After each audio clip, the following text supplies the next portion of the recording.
Welcome to Infertility and Me podcast, a show that amplifies diverse stories about the struggles of infertility and fertility in a safe space. Our goal is to normalize fertility stories that validate, give hope, and create a community where no one is left silently suffering. You guys, welcome to another episode of Infertility and Me podcast. I am your host, Monique Farouk. Welcome. If this is your first time to the shit show that is infertility.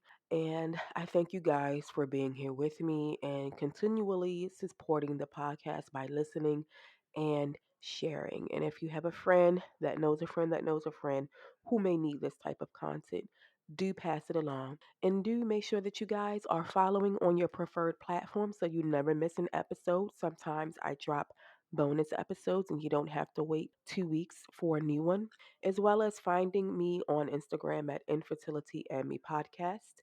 My email is info at moniquefarouk.com.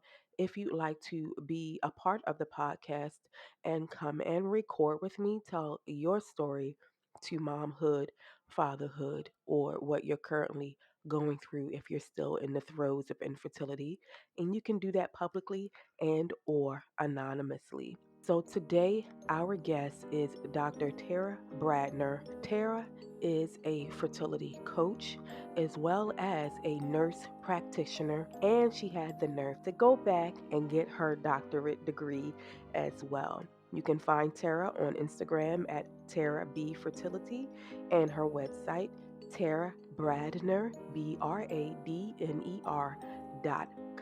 and she is certified in hormone puzzle fertility, as well as she is certified through the American Society of Reproductive Medicine. But today, Tara shares with us what she went through to conceive her son, and also we go into a tangent, and the episode goes entirely left but in the right direction, and we start talking about advocacy and the state of the medical field as it pertains to reproductive rights, justice, and endocrinology as a whole.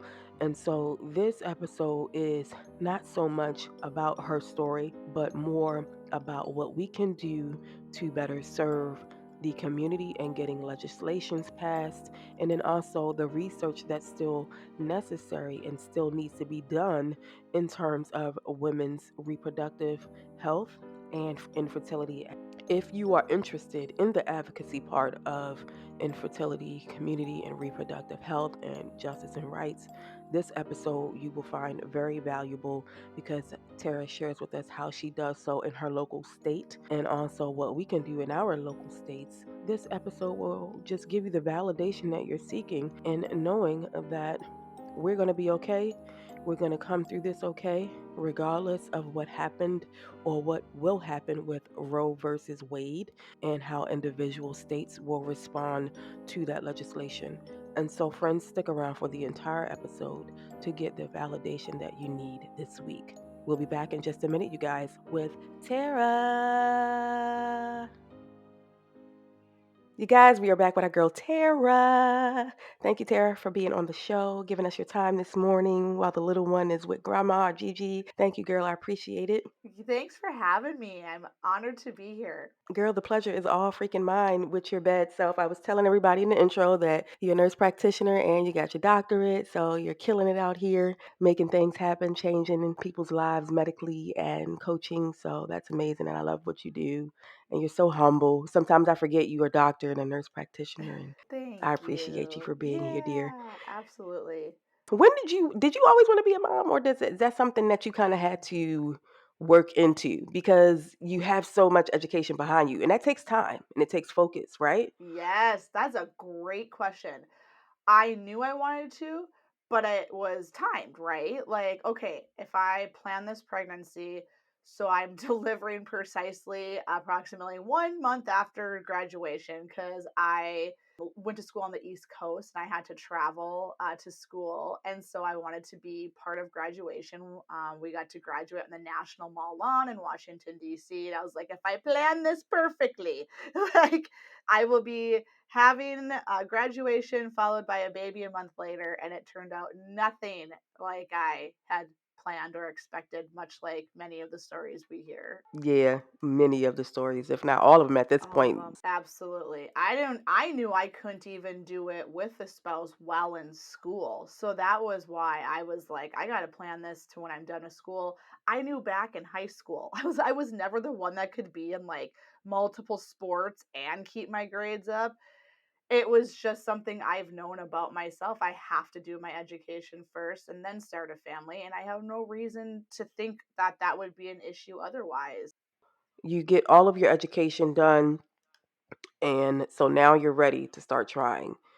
Did you go to a specialist first, or did you have a condition, underlying condition that you knew about? How did that play out? Yeah, so I did not. We just started trying to conceive. I just used the magical apps that I don't really like anymore nowadays because they are not conducive to knowing our bodies. And I was like, okay, day one of my period. Oh, this is the magical time for conception.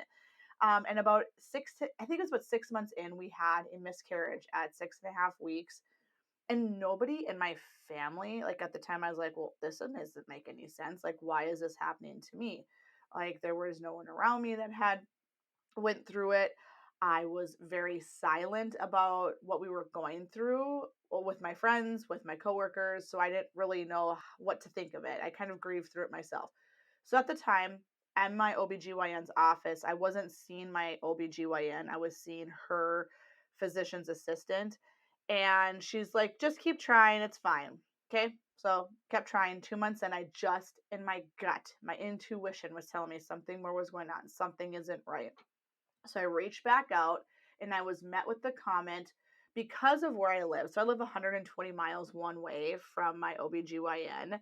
And so she's like, you do know you're going to have to travel if you want to do any treatments or anything. So I know this miscarriage is hard, but when you're crazy enough, just call me back and we can talk about next steps. Like her exact words were in some phrase, when you're crazy enough, call me back. And that was on a Friday, and I had direct access to my OBGYN personally. I did my clinicals and my hours with her for school. And I was like, I'm just going to text her because she's really cool like that. I try not to use that card, but I was like, I need to use this card at this moment. And we had a deep conversation, and she's like, we are done here. You are going to reproductive endocrinology. I will make the referral on Monday. And so it was about 8 months in after, one miscarriage at that point. And a few months later, we were in the reproductive endocrinology office with unexplained infertility, which does not sit well with me. And I'm just like, I now think of it as like, we just don't know yet. Although I think in the back of my mind, I feel like many are walking around with undiagnosed endometriosis or even PCOS because I've shifted my line of work now into women's health and reproductive care. And I see so many patients that have been misdiagnosed, like literally missed or not diagnosed appropriately. So that is my new theory, personal theory. Take that for what it's worth. But there's silent endo. But eventually, did 3 rounds of IUI, failed that, took the whole mental health break. It was just too much, and I had met a family friend of ours who actually is an embryologist in the middle of this. I took care of his mother, and we had very long conversations. I became very educated on this side of medicine, and we decided to switch clinics, and we ended up getting the diagnosis of endometriosis. Finally, we did a uterine biopsy that showed I positive for BCL6. It changed my entire protocol for IVF going forward, and I just felt like I could be a patient because up until that point I felt like a researcher, and it was really hard for me to be a medical provider going through this overall, but I couldn't turn off that hat, yet I felt like I was spinning in circles as a patient. It was a very confusing place to be in. Like, I feel like I should know what's going on and what is this, but yet I don't. And ultimately, what it came down to, my intuition. My intuition was telling me this entire time, helping me navigate. And when I finally got to our second clinic, it was like, like a deep breath. Like I could sit back and be a patient. I could just listen to what I was being told to do it, and I was comfortable with it. And I think that's such a important feeling to have. I think that's a great point because there's clinics that are being exposed for just terrible care, really. Yes, absolutely. I'm all about second opinions, third opinions, fourth opinions. Get them. Yeah. It's medicine, you know? Mm-hmm. It happens in other parts of medicine all the time. And that's why I try to tell my patients, like, don't feel so strapped to your OBGYN, to your reproductive endocrinologist. This happens all the time. You can go back to them if you're not finding another provider that matches you, or you just want to go back to them. Like you can. Like you're not going to see them at your family reunion, especially in this field of medicine. Do not feel so strapped to them. It is a very common thing to switch providers. Thank you for that reminder too, Tara, just in case someone is going through something and they're trying to make a decision on whether they're going to stay or leave. And I think it's really hard. I always say that it's very difficult leaving a specialist or any practitioner or any doctor because it almost feels like a relationship with a lover. It does. And you know you need to freaking leave. Yes. You know it's no good Yes. for you, and you know it's not working out. But God darn it, It's you're hooked. Okay, they comfortable. got you right there, Yeah, for and many, you're it's comfortable. comfortable. Mm-hmm. And you got to step out of comfort and you follow that intuition. It's telling you, it's telling you, it's telling you. Step out of it, and I promise you, you can, once again, you can go back, or there's better. There's better for you and your fertility on the other side. I do want to ask you.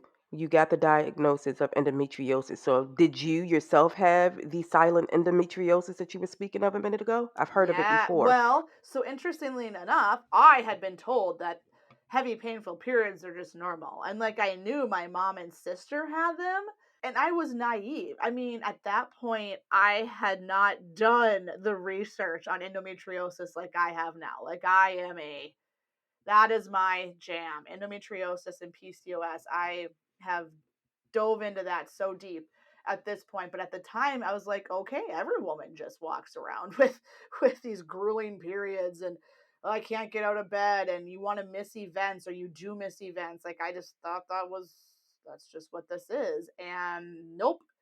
After receiving more education on it, and then it wasn't until professionally 2 years ago where I really dove into the reproductive healthcare as a healthcare provider, that I learned more about this is not normal. There in fact is many women that do not walk around like this. And so it's such an eye-opening thing, and many patients are they're researchers. I call them researchers. Like, let's face it, we know we're all Googling or we're on discussion boards, but what you're actually doing is researching on your own.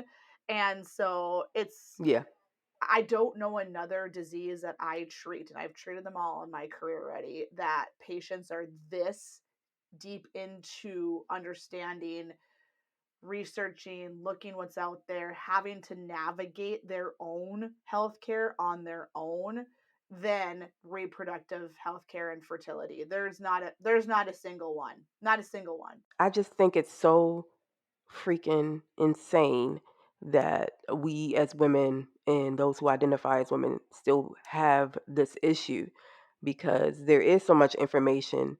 And here's the thing, like we can go down the Google rabbit hole and find misinformation, but if you go to credible websites, research backed website, your Harvards, your all the other Ivy League schools, your NIHs, all those credible websites, you can find the information that you're seeking. So you just have to go to the right places. And there's nothing wrong with discussion boards, but then we also have to remember that her body is completely different from mine. And so we have to take it with a grain of salt, right? And I think that we have to fight. Why do women have to fight so freaking hard for their reproductive rights? Absolutely. I'm actually like I just It got just goosebumps even saying baffles that. me. Yeah. I mean, let alone men, but like I use diabetes a lot as an example because it's prevalent hypertension, high cholesterol, for example. Yeah, very All common. diseases Yeah. that are modifiable. If we put a little effort into our health and make adjustments, we can positively improve those diseases, right? So you have a disease like, let's just use infertility in general. We know certain diets, we know certain supplements will help, but it will not completely shift our direction of disease. We have to have medical intervention. When I see diabetics get medications covered around 8 to 13,000 a month, and I can't even get my patient's $1,200 procedure for IUI covered, that is where now I could go on a whole advocacy topic, which I do a ton of advocating for access to care, state level and nationally. But it's one thing I will never stop fighting for because I see what's covered. I know behind the scenes what is being covered by insurance, and there is absolutely no reason why infertility should not be covered. None. Not a single reason why. And so I will, they know, they locally at the state level here in North Dakota and South Dakota, they know my name. They know I come every year. They know I won't stop. And so it's just one thing. I 100% agree with you. 100%. There's no reason. It's unexcusable at this point. The other thing that I was reading about, because I'm one of those people, since I don't work in the healthcare field, I do a lot of reading when it pertains all things health. I'm very interested in it. I've always been this way. I was reading something the other day and it said that, and it was on a medical website, and it said that, I think it was it Harvard or something like that. It might have been Harvard or NIH, but they were talking about how cheap it was for men to get access to Viagra. Okay. And now all of this whole effing rabbit hole search came about because I'm trying to fix my libido issue because of my hormonal fluctuations, having the hypothyroid diagnosis of infertility and cysts on my ovaries and stuff. Like all of that is just like the libido is dead. Okay, it's dead and gone. So I'm on this search a couple months ago at the beginning of the year looking for all this stuff, and freaking more men shit is coming up than daggone stuff for women. Like it hasn't even been researched as much. Yep. And my whole point is like, if we can't fix that for women, then surely there's no way they're going to fix this issue with infertility. Yep. And what's so funny about Viagra is it literally is part of my testimony every year. And I've had legislators that are pro access to infertility benefits straight up be like, well, yeah, I mean, we were having supper the other night, a bunch of us legislators, and Viagra's covered. We don't understand why this shouldn't be. Like, they know it themselves. Like, they are well aware that, like, this is ridiculous. Viagra's covered fully now. Like, it used to be pretty expensive, like, per pill for my patients. One thing I treat too, I'm like, oh, I treat this, but I can't get my patients that. Like, it's so, oh, I could just go on and on about the stories of stuff I've seen covered or I wrote prior authorizations for, pre approval processes for. And do you think I can get induction of ovulation with ultrasound and labs covered for my patients? Sure cannot. Nope, cannot do that. So it's great point. Great point on that. Oh my gosh, like we've gone on a tangent, but it's a good one, I so we're love gonna it. stay Yeah. there. But Oh, so it's like it's just so. Sometimes I don't even have the words because it. I have this saying that the truth is much stranger than fiction, and I literally apply to everything. Like when something is unbelievable, it's because yes. it's much stranger. I think the takeaway from this should be infertility is a healthcare disparity. I would encourage people to look up the meaning of healthcare disparity. And I'm going to ride that horse into the wind now. That's my new horse I'm riding because it really is. Like if you want to know more about healthcare disparity and get really fired up to do advocacy work, that right there will do it. I had this idea and I think I'm gonna do it now that we're talking. And it's really out of the box for me, just like podcasting was, because I'm really by nature an ambiverted person. I'm not really this extroverted. Like you guys see me online, I'm showing my ass and acting like a damn fool, but I'm really not that extroverted, you guys. I just know how to look like You're tricky I'm one. You're tricking us. extroverted. Yes, Trickeries. just a little teeny bit. But it all comes from my own headspace. So it's just, is it going to take for all of us to go to school for some kind of type of medical degree for us to get this shit right? Like I'm feeling like we're going to have to oversaturate the market or something at this point, because I this know. Roe versus Wade thing has really just, again, truth is stranger than fiction. Like there's still people out there who think like this, who would Yep. even have the nerve to speak it out loud. Let's take this right away from women. Are you effing kidding me? Mm-hmm. Yep. All right, we all got to go back to school and get medical degrees, okay? I'll That's just it. make some mini courses on it. Me and you can create some little classes they can download and educate in like 20 minutes. That's not even a Oh, bad idea, but yeah, for right? sure. I know. Like, come Hmm. on. Let's do it. I'm telling you, going to business together. All right, so we got off track, but you had your IUIs and they were unsuccessful. You got your diagnosis of endometriosis, which you kind of sort of already knew there was an underlying issue, especially with all your medical knowledge. And when you moved into doing IVF, how did you guys get there? How long did it take to get to the IVF point after your unsuccessful IUIs and getting your endometriosis taken care of or treated? Yeah, so right after it was August, we did our last IUI. We decided to take a break, and it came at the most perfect time because I had in the January before been selected to do a once in a lifetime opportunity out in Washington, D.C. with the National Nurse Practitioner Association. So I was a health policy fellow for nurse practitioners. Little did I know how it would help me in the fertility world. So I took a break, went and did that, and we resumed our 1 day workup at our new clinic that October. So it went pretty fast. I did the egg retrieval in January, had a failed. We did 2 months of Depo-Lupron. That was my protocol, a once a month shot with Depo-Lupron for 2 months, I should say. And then we had a canceled cycle, and was pure devastation. It's hard to explain, like, because you're on all these meds, and it's a whole story in itself. Once again, as a medical provider, they misread my ultrasound because I went to a place where they don't do a lot of female ultrasounds, but I had no choice. I was kind of roped in, sent my images to my clinic in Colorado, and they were like, we agree. It is a good lining, but we have to go with what they say. So I kept my tickets to Colorado and I went on a ski vacation with my cousin because I needed to just tap back into something I enjoyed doing before infertility treatments. And I love snow skiing. You can find me in Colorado or Montana snow skiing, and I'm in my glory. So then we started, let the cycle come, started everything over. There's so much financial that goes into that too, failed embryo transfers, canceled cycles. And so we did our transfer in May. Where we only had two genetically normal embryos, we transferred them both and one took. And I saw a whole different side of infertility bleeding over into pregnancy. And so I've really shifted a lot of my work too to help women and men and couples go through pregnancy after infertility, because that is such a dark place at times too to be in. And so I've really created a space that's safe to transition, to allow them to feel what they're feeling, and that sometimes more often than not is not excitement, it's not joy, it's worry, it's anxiety, it's fear. And so I had that almost my entire time, because then at 32 weeks I had a bleed that landed me a helicopter ride, and I had to live away from home. And once again, because I live 120 miles from my OB, for 4 weeks. She finally let me go home over Christmas, and I was home for 2 weeks and then had an emergency C-section. All is well. It was fine, but it was trauma again. It was just like trauma, trauma, trauma, trauma. Because we need to acknowledge that infertility is trauma, let alone pregnancy after, let alone a bleed, let alone a C-section. A major surgery. And so it just was like this, like, why does this keep, why can nothing go right?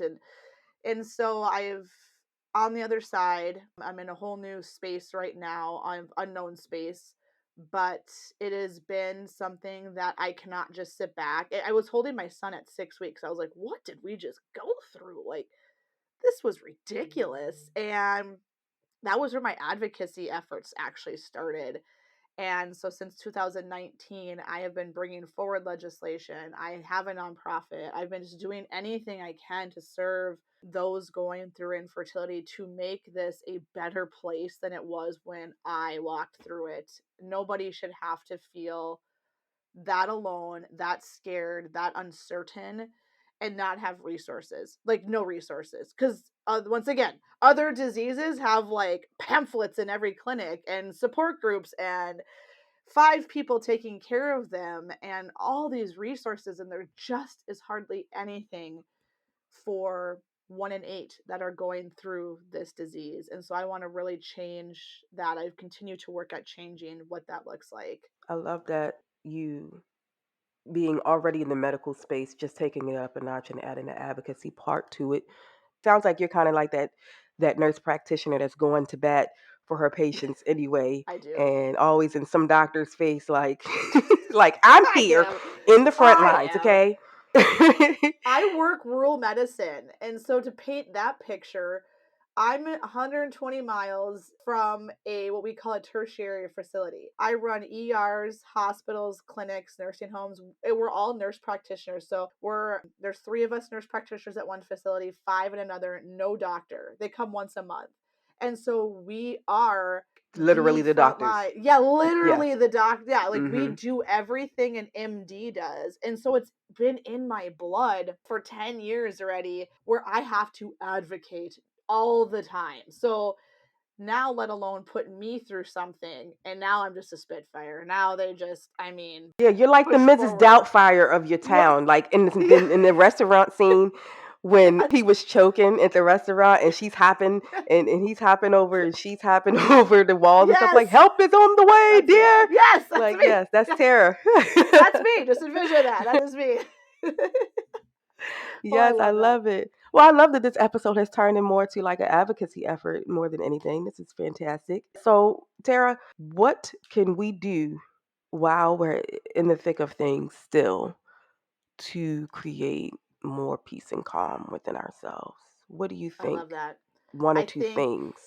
one or two things. Number one is find that thing that you did that you enjoyed before infertility. I know that's so cliche, but for me it was snow skiing. For some it might be painting, literally reading a book, watching Netflix, going on a walk, something you did as a couple too. I think do everything that you can to preserve yourself as a couple, to take that time out when we feel things are getting really hot and heavy. And that might literally be going to a restaurant and having supper together. Like, do that. Additionally, please, please, please, please, again, listen to your intuition. You know your body better than anybody in the medical field. If something doesn't feel right or is off, follow it and find somebody who will listen to you and go along with investigating and looking into your concern, changing your plan of care, changing your protocol, changing. Nothing should be approached the same when you have had multiple failed attempts. That's just bad medicine. Well, we need to be changing protocols, for example. You need to be changing how things are done. Find support. Oh, I had to create that through my nonprofit because I didn't have that. So if it's one person, maybe it is a virtual group where you can turn your camera off, but at least you have some support. Maybe it is in person eventually. Maybe it is like, hey, I do have that one friend or coworker who went through it. Maybe I'll just go shut the office door and share with them what I'm going through. But do not hold it all in because I did for way too long. And I found out my secretary in our 6-person office was going through it at the same time, and including miscarriage. And had I known that 3 months earlier, I just think of the missed opportunities for support her and I could have given each other that we both really needed. And so, listening and following your needs, knowing that breaks are okay, taking a stop and a pause is okay to do, and give yourself permission for that. Those were freaking fantastic, Tara. These are freaking fantastic. And where can we find you online to connect with you more for your coaching services? Drop in, say hi. When I literally say my inbox is open, it is. My website literally has a pop up box that comes to my phone. So Tara B Fertility is, I'm on Instagram the most. I do have Facebook and a Facebook group. I also have a podcast called Hopeful Hints, an infertility podcast where I do really short educational snippets every Tuesday. Come over there, but literally my website, Tara Bradner or Tara B Fertility, come say hi. A safe place with someone who not only gets infertility, but I get it from a medical standpoint too, and can just help you better ride these waves and find a calmer way to go down this path than others before us did. You guys will have all of that information in the show details, whether you're listening on your favorite platform and or listening on YouTube. It will be in the details for you to connect with Tara if you have questions. Please don't bombard her with 10 questions, okay, you guys? Just maybe one question to start out first. Let's date a little bit and then we can get serious, okay? I'm just messing with you guys, Yes, but there we go. I'll let you but know if it's too much. yes, but please do connect with Tara. She's a wealth of knowledge and information, and she's also out there in the field of medical care. And so I'm sure that she can help you get the answers that you need or direct you to someone or a website where you can get access to that information that you need. And then also don't forget to join our community Discord chat. You guys, it is free 99 and it doesn't cost a thing. You just use the link in today's show notes to join in. So this is outside of Facebook, this is outside of Instagram, and this is just a way for us to connect and be of support. You don't have to talk about fertility. You can talk about anything you like in this group chat I made specifically for us with the Discord app. You can use it on any device, Android and or iOS, as well as computers and laptops. So make sure you join, find your tribe, you guys, and you guys know where to find me on Instagram at Infertility and Me Podcast. Peace and blessings.